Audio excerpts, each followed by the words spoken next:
Hi, everybody. I wanted to give you a short overview of the history of the Russian language, the Cyrillic alphabet, its origins, etc., just so that you have some of that general knowledge for moving forward. And this is something that when you're finished with this video, please take the short quiz that I posted along with it. And it's something that I'd like you to know at least the general basic facts about the Russian language and its history for the test as well. So, why is the Russian alphabet called the Cyrillic alphabet? First of all, this is the name for the Russian alphabet, Cyrillic. Well, because two monks, Cyril and Methodius, so this is where the word Cyrillic comes from, Cyril, from the Byzantine Christian Church, were sent to bring Christianity to the Slavic peoples around 890 AD. And while evangelizing to the Slavs, they essentially took the local language, which was spoken there at the time, Slavic, Old Slavic, right? And they codified it. There was no written language at the time, so they created an alphabet primarily so they could write and codify religious texts and spread them, right, for the church services and etc. Um, and this language that this alphabet that they created became known as Cyrillic, named after the monk Cyril. Now they created this alphabet from a range. They borrowed from several other alphabets to create the Cyrillic alphabet or the Russian alphabet. Primarily Greek, but also Hebrew, Roman, and something called Glagolitic. And so you'll notice we talked a little bit about this in class or in our meetings, that there are groupings of letters that we can kind of learn them. Some that come from the Roman alphabet, some that are the same as in the Roman alphabet, some that come from the Greek alphabet, etc. Slavic languages, there's this term Slavic, right, that probably most of you have heard at some point. And this comes from the tribe of the Slavs, right? Slav was the name of the tribe in sort of East Europe. And around 1000 AD, three Slavic language groups began to form. Those were West Slavic, South Slavic, and East Slavic. And this is interesting, I think, because, well, today we have in the East Slavic family Russian, Belarusian, and Ukrainian. In the South Slavic family, we have Bulgarian, Macedonian, BCS, or Bosnian, Serbo-Croatian, and Slovenian. West Slavic, we have Polish, Slovak, and Czech. Okay.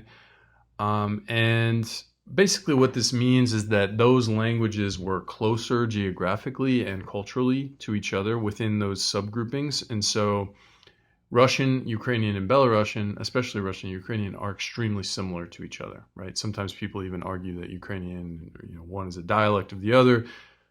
That's a very contested topic. But for now, suffice to say that within each of those family groups, those languages are sort of really close to each other. They're often mutually understandable. So, for example, Polish people can understand Czechs and Slovaks really well, but when they hear Russian spoken, they can't really understand it very well. They might be able to pick out a few words here and there, but it's not very intelligible.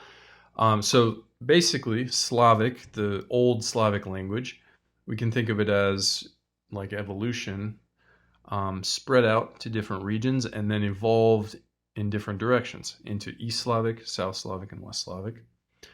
And today we have those different languages. We also have Old Church Slavonic, which is the Old Slavic that is used in religious texts. So if you go to like a Russian Orthodox church service, they would be doing this in Old Church Slavonic.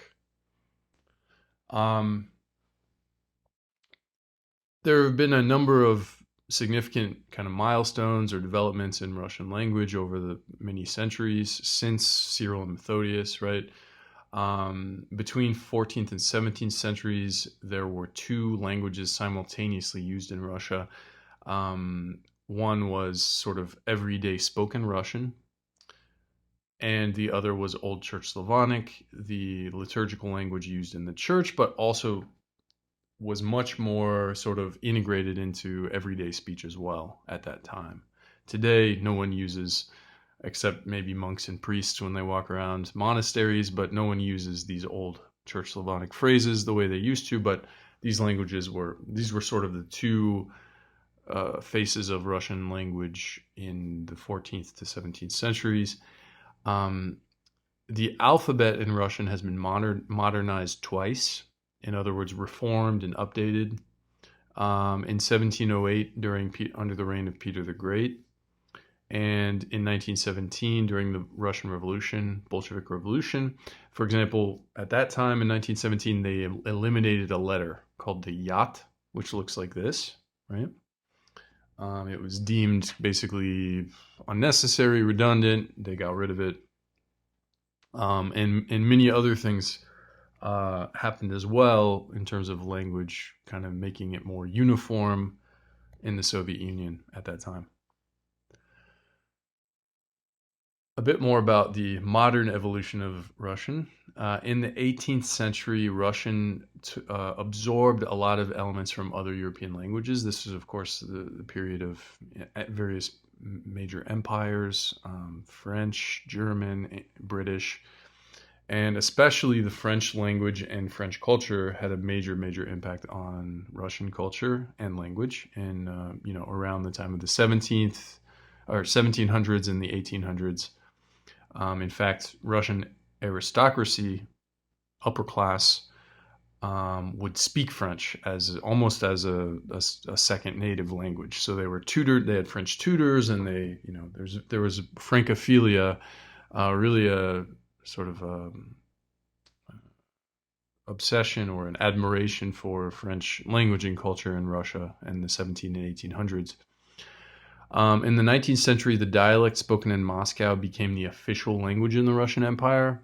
And this is really important and interesting, I think, because Russian is remarkably uniform, despite being a huge country, Russia, right? Huge geographic expanse, but the language, if you go from one end of it to the other end of it, is strikingly uniform, strikingly similar. It's not perfectly uniform. I mean, there are dialectical differences that are very small, especially with pronunciation and things like that. But it's really similar all the way across the country. And part of the reason for that is that there were a lot of efforts in the 19th and 20th centuries to really, what's the term for this? Not uniformize, but homogenize, I guess, the language so that it was taught and learned in a very uniform manner throughout the entire empire and then the Soviet Union. Today, the language is spoken by about 260 million people around the world. It's one of the 6 official languages of the UN. And Russian is either the primary or one of 2 major languages spoken in a bunch of countries, not just Russia, but Ukraine, Belarus, Kazakhstan, Moldova, Lithuania, and Georgia, among others, actually. Armenia, Azerbaijan, there's others. Kyrgyzstan, Uzbekistan. The Cyrillic alphabet, we mentioned this, we have this in class, but the alphabet consists of 33 letters. There's 10 vowels. So here's the full list of the alphabet. Hard sign and soft sign. And each letter can be capital or lowercase. And there's print as well as cursive versions of all the letters. And we're going to be working on that in the next couple of weeks.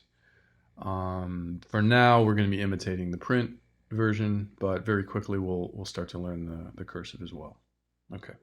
that's it for this short video. I hope it was clear and helpful. And if you have any questions, feel free to, or thoughts about the linguistic aspect, feel free to get in touch with me.